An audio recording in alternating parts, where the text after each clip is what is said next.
अगर मैं आपसे कहूँ कि बाबरी मस्जिद के नीचे मंदिर नहीं एक और मस्जिद मिली थी और ये बात खुदाई के दो एक्सपर्ट्स ने खुद कही है, तो क्या आप यकीन करेंगे?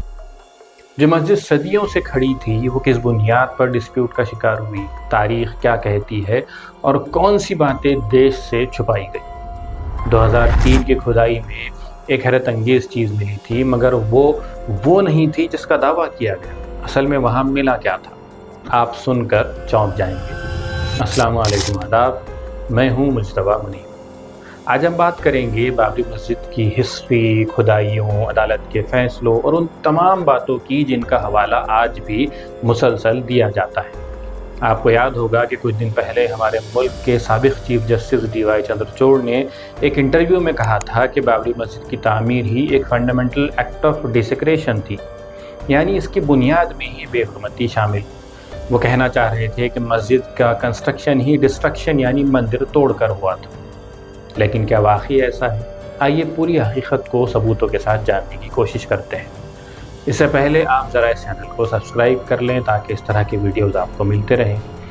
यहाँ हम ये बता दें कि इस वीडियो का मकसद ये नहीं है कि बाबरी के मुद्दे को दोबारा ज़िंदा किया जाए या कॉन्फ्लिक्ट पैदा किया जाए, बल्कि स्टैंड तो वही है जो मुस्लिम पर्सनल लॉ बोर्ड ने सुप्रीम कोर्ट पर भरोसा करते हुए रखा था कि हम अदालत का फ़ैसला मानेंगे। लेकिन जिनकी दिल से आस्था उनके भगवान के लिए है, उनको जब पता चले कि राम मंदिर का फ़ैसला खुद राम के उसूलों के ख़िलाफ़ किया गया तो उनको कैसा लगेगा। जैसा कि आजकल नैरेटिव है कि बाबरी मस्जिद की तामीर क्या किसी मंदिर को तोड़कर हुई? बिल्कुल नहीं। सुप्रीम कोर्ट ने 2019 में राम मंदिर के हक़ में फ़ैसला दिया था, लेकिन इसके ऑर्डर के पेज नंबर 96-97 पर साफ लिखा है कि 2003 की ASI खुदाई से ये साबित नहीं होता कि मस्जिद के नीचे जो स्ट्रक्चर मिला था इसे मस्जिद बनाने के लिए तोड़ा गया। इसका मतलब आप समझ रहे हैं कि सुप्रीम कोर्ट के उस वक्त की बेंच के एक जज और बाद में जो मुल्क के चीफ जस्टिस बने उनकी मेंटालिटी किस तरफ थी। जस्टिस DY चंद्रचूड़ इस चीज़ को दिल से मान कर बात कर रहे हैं जिसके सबूत अदालत को ही नहीं मिले थे, और उनके जुमले खुद उनकी बेंच के फैसले के ख़िलाफ़ थे। अगर ऐसा था तो फिर ASI को मस्जिद के नीचे मंदिर कैसे मिला? ये कहानी अब यहाँ दिलचस्प होती है। 2003 की खुदाई के दौरान ASI ने दावा किया कि इन्हें मस्जिद के नीचे मंदिर जैसा स्ट्रक्चर मिला। पर अगर हम आपसे कहें कि एक ऐसी इंडिपेंडेंट एकेडमिक रिपोर्ट है जो ये कहती है कि 2003 में जो कोर्ट के हुक्म पर एक्सकवेशन हुआ था इसमें बाबरी मस्जिद के नीचे मंदिर नहीं बल्कि एक मस्जिद ही मिली थी, तो आप क्या कहेंगे? और तो और ASI ने खुदाई के वक्त ये पूरी कोशिश की कि बाबरी मस्जिद के नीचे मिला स्ट्रक्चर मंदिर जैसा लगे। छुपी बातें नहीं हैं, बल्कि कोर्ट में इसकी 14 शिकायतें लगाई गई थी, लेकिन बाद में इन शिकायतों का क्या हुआ पता नहीं। बाबरी मस्जिद गिराए जाने के बाद 2003 में ASI ने एक एक्सकवेशन किया था जिसकी रिपोर्ट में लिखा था कि मस्जिद के नीचे मंदिर मिला, लेकिन इस एक्सकवेशन में सुन्नी वक्फ बोर्ड की तरफ से 2 ऑब्जर्वर्स थे और दोनों ही एक्सपर्ट आर्कियोलॉजिस्ट हैं। एक थी प्रोफेसर वर्मा और दूसरी प्रोफेसर मेनन। दोनों ने 2010 में एक रिसर्च पेपर लिखकर ये बताया था कि इनके ऑब्जर्वेशन के हिसाब से ASI के एक्सकवेशन में काफ़ी प्रॉब्लम्स थे और उसी की अदालत में शिकायतें भी की गई थी। अपनी रिपोर्ट में इन लोगों ने बताया कि इस कार्रवाई के दौरान कई पिलर के बेसिस तैयार किए गए थे ताकि बाद में मंदिर के सपोर्ट में इस्तेमाल किया जा सके, यानी वो पुराने नहीं थे बल्कि खुदाई के दौरान तैयार किए गए थे। असल में जो स्ट्रक्चर मिला इसकी दीवारों का पैटर्न मस्जिद की तरह का था, जैसे जो वेस्टर्न वॉल प्रोमिनेंट थी यानी हाई स्टेटस जैसी, और उसकी ईस्टर्न वॉल हल्की झुकी हुई थी जैसा कि आमतौर पर मस्जिदों में होता है। इन दोनों माहिरीन के मुताबिक मस्जिद के नीचे 12वीं-13वीं सदी की एक पुरानी मस्जिद मिली थी, ना कि मंदिर। हैरत अंगेज़ है ना?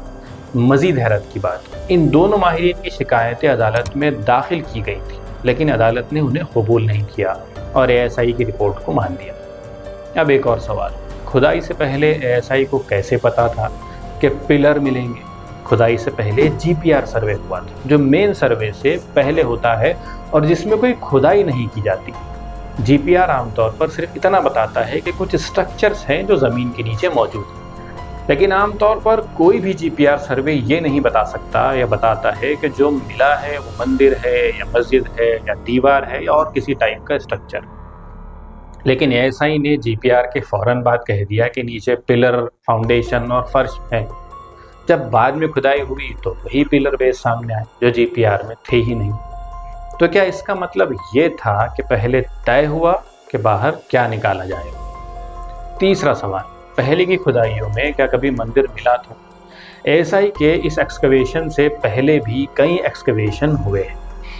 जैसे कि सबसे पहले अलेक्जेंडर कनिंघम ने 1862-63 में खुदाई की थी। उनकी रिपोर्ट में किसी मंदिर का जिक्र नहीं है जिसे तोड़कर मस्जिद बनाई गई। इन्हें वहाँ कई मॉडर्न मंदिर ज़रूर मिले थे, यानी जिन्हें रिसेंट में बनाया गया। इसके बाद 1969-1970 में BHU यानी बनारस हिंदू यूनिवर्सिटी की एक टीम ने खुदाई की, उसमें भी ऐसा कुछ नहीं मिला। फिर 10 साल बाद यानी 1979-80 में बीबी लाल ने एक्सकवेशन किया, लेकिन अपनी अयोध्या एक्सकवेशन की पूरी रिपोर्ट कभी पब्लिश ही नहीं की। हालांकि उन्होंने ASI में अपनी बात पब्लिश करने के बजाय RSS के मैगजीन में अपना आर्टिकल पब्लिश किया, लेकिन फिर उनकी समरीज जो है हमें इंडियन आर्कियोलॉजी के 2 इश्यूज में मिलती है। बीबी लाल ने राम जन्मभूमि के टीले पर ही खुदाई की थी, लेकिन उनके हिसाब से भी मस्जिद के लिए कोई मंदिर तोड़ा नहीं गया था। तो फिर ASI को कैसे मंदिर मिल गया? हम जानते हैं कि ASI एक गवर्नमेंट बॉडी है जो मिनिस्ट्री ऑफ कल्चर के अंडर आती है, यानी ये हुकूमत का पार्ट होती है। अब 2003 के ASI सर्वे में मंदिर मिल गया था। उस वक्त किसकी सरकार थी? NDA की, यानी वाजपेयी। इसीलिए तो कोर्ट ने उस वक्त सुन्नी वक्फ बोर्ड की तरफ से ऑब्जर्वर अपॉइंट करवाए थे, और जिसके बाद ASI के सर्वे के बारे में दोनों ने अपनी रिपोर्ट पेश की, जिसे बाद में अदालत ने ही कबूल नहीं किया।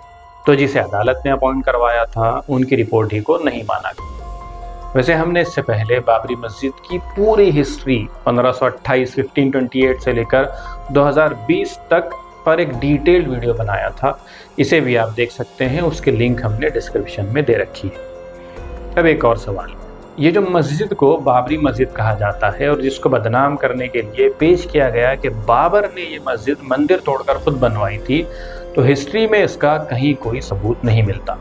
बाबर अपनी ज़िंदगी का एक रोज़नामचा रखा करता था, यानी एक पर्सनल डायरी, जो कि उनकी ज़बान चाख्ता तुर्की में थी, जिसे तुज़ के बाबरी के नाम से जाना जाता है। बाद में बादशाह अकबर ने अपने दादा के उस रोज़नामचे को फ़ारसी में ट्रांसलेट करवाया, जिसे आज बाबरनामे के नाम से जाना जाता है। इस बाबरनामे में बाबर ने अयोध्या में कहीं भी मस्जिद बनाने का जिक्र नहीं किया, बल्कि बाबर ने कभी अयोध्या जाने का भी जिक्र नहीं किया।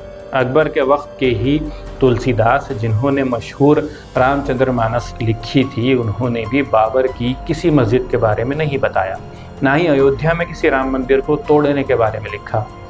14वीं सदी में आए इब्न बतूता ने भी अपनी किताब रहला में ये कहीं नहीं लिखा कि कोई राम जन्मभूमि मंदिर अयोध्या में हुआ करता था। बाबरी मस्जिद पर लिखे इंस्क्रिप्शन में फ़ारसी में लिखा था कि बाबर के कमांडर मीर बाकी ने ये मस्जिद बनाई थी, लेकिन हिस्टोरियन सुशील कुमार अपनी किताब डिस्प्यूटेड मॉस्क में लिखते हैं कि मस्जिद पर जो इंस्क्रिप्शन था वो जिस स्टाइल में लिखा गया है वो 19वीं सदी के स्टाइल से मेल खाता है, ना कि 16वीं सदी की। तो फिर ये मस्जिद किसने बनवाई? एक्सपर्ट्स के हिसाब से मस्जिद की बनावट, ख़ासतौर से जो बड़ा दरवाज़ा है, वो जौनपुर के शर्खी राजाओं की बनाई गई मस्जिदों जैसा है। उस मस्जिद के बाकी स्ट्रक्चर भी जौनपुर में बनी अटाला मस्जिद जैसे लगते हैं। इसके हिसाब से हिस्टोरियन का दावा है कि ये मस्जिद भी शर्खी राजाओं ने बनवाई थी। तो बाबर के वक्त में ना अयोध्या में किसी मस्जिद की बात मिलती है, ना अयोध्या के रेफरेंस में किसी मंदिर को तोड़े जाने की। अयोध्या पहले साकेत के नाम से जाना जाता था, जिसे बाद में गुप्ता किंग ने अयोध्या का नाम दिया। इसके अलावा आप 17वीं सदी के बुद्धिस्ट ह्यून सिंह को देखें या दाशरथा जातका को देखें, जिनसे जातका कथाएं निकली हैं। ये मशहूर हिस्टोरियंस कुणाल चक्रवर्ती, रोमिला थापर और स्वराज जायसवाल को देखें तो किसी के हिसाब से भी मंदिर तोड़कर मस्जिद बनाने की बात नहीं मिलती। तो फिर अगर 19वीं सदी तक मंदिर का जिक्र नहीं था तो मसला कहाँ से शुरू हुआ? 1853 से 1855 में हनुमानगढ़ी के एक बैरागी ने दावा किया कि राम की पैदाइश बाबरी मस्जिद की उसी जगह पर हुई थी, लेकिन इस दावे की कोई तारीखी बुनियाद नहीं थी। इस वक्त उस मस्जिद को जामे मस्जिद कहा जाता था, यानी 1855 के बाद ही इसका नाम बाबरी मस्जिद पड़ा। अंग्रेज़ हुकूमत ने मामला सुलझाने के बजाय जानबूझकर इसको ज़्यादा हवा दी। 1857 में बैरागियों ने मस्जिद के ईस्टर्न पार्ट पर कब्जा कर राम चबूतरा बना लिया और फिर सिलसिला बढ़ता गया। جس میں مسلمانوں اور ہندوؤں کے لیے الگ الگ دروازے فکس کر دیے گئے۔ پھر 1886 تک مندر کے ہونے کا کوئی پرمان نہیں چلا اور مسجد توڑنے کی مستقل جو درخواست کی گئی وہ رد ہوتی جا گئی۔ پھر 1949 میں مسجد کے اندر راتوں رات مورتی رکھ دی جاتی ہے اور پھر مسجد مسلمانوں کے لیے پوری طرح بند کر دی جاتی ہے، اور اب عدالت کے حکم سے وہاں رام مندر بن چکا ہے۔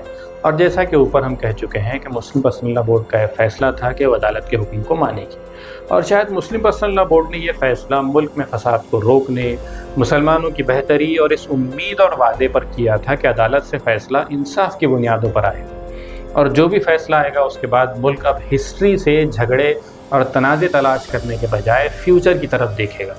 لیکن ایسا ہوتا ہوا ہمیں نظر نہیں آتا۔ آج یہی طریقے دوسری مسجدوں پر بھی آزمائے جا رہے ہیں۔ گیان واپی، شاہی عیدگاہ، سنبھل اور کئی مقامات پر یہی پٹیشنز دائر ہو رہی ہیں، جبکہ پلیسز آف ورشپ ایکٹ کہتا ہے کہ بابری کے علاوہ کسی بھی ریلیجس پلیس کی حیثیت تبدیل نہیں کی جا سکتی۔ تو پھر جن کا کام قانون کو نافذ کرنا ہے وہی عدالت قانون کو توڑ کر ملک میں جگہ جگہ جھگڑوں کو کیوں جنم دے رہی ہے؟ یہ خود ہمارے ملک کے یا ملک کے ہندوؤں اور مسلمانوں کے حق میں نہیں لگتا، اس لیے کہ دیش کے چند کمیونل ہندوؤں کو ایسا لگتا ہوگا کہ یہ سب صرف مسلمانوں کے خلاف ہو رہا ہے تو ان کے دل کو تسلی ہو رہی ہوگی، لیکن ہسٹری اور انسان کی فطرت یہ بتاتی ہے کہ ضرور بضرور ابھی مسلمانوں کو تکلیف دی جا رہی ہے، لیکن اگر عام ہندوؤں کو اگر ایسی طاقت یا عادت ملک کی حکومت اور ان جیسے لوگوں کو دیں گے تو اس طرح کی طاقت غلط استعمال کا شکار پھر ہندو بھی ہونے لگیں گے، اور ایسا ہو رہا ہے جس کو میڈیا چھپا رہا ہے۔ جیسے دہلی کی خبر ہے کہ RSS کا جو نیا ہیڈ کوارٹر بنا ہے اس کی پارکنگ کے لیے 1500 سال پرانا مندر توڑا جا رہا ہے۔ اب آپ کیا کہیں گے؟ RSS جو خود ہندوؤں کی سب سے بڑی آرگنائزیشن کہلاتی ہے اور اس کے آفس کے لیے 1500 سال پرانی مسجد نہیں بلکہ مندر کو توڑا جا رہا ہے۔ خود ایودھیا میں ڈیولپمنٹ کے نام پر بتایا جاتا ہے کہ ہزاروں مندر توڑے گئے۔ آپ نے گودی میڈیا کو ہندوؤں کے نام پر سپورٹ کیا اور اس نے ان خبروں کو سرکار کے لیے چھپایا۔ آپ نے سرکار کو یہ سوچ کر سپورٹ کیا کہ یہ تو ہندو دھرم کے لیے کام کرنے والی سرکار ہے، اب وہی تو مندر توڑ رہی ہے۔ سوال ہمارا عدالتوں سے، سرکاروں سے اور دیش کے لوگوں سے یہی ہے کہ کیا وہ ملک انہی جھگڑوں میں گھسائے رکھنا چاہتے ہیں یا دیش کو صرف بھاشنوں میں نہیں بلکہ اصل میں وشو گرو بنانا چاہتے ہیں؟ تو یہ تھی بابری مسجد کے عنوان سے ایک ڈیٹیلڈ رپورٹ جس کو سامنے رکھتے ہوئے سوچنا ضروری ہے۔ اگر ویڈیو آپ کو پسند آئے تو لائک اور شیئر ضرور کر لیجئے گا، اور اپنی رائے کمنٹ پہ لکھیں اور اس چینل کو یاد سے سبسکرائب کر لیں۔ خدا حافظ۔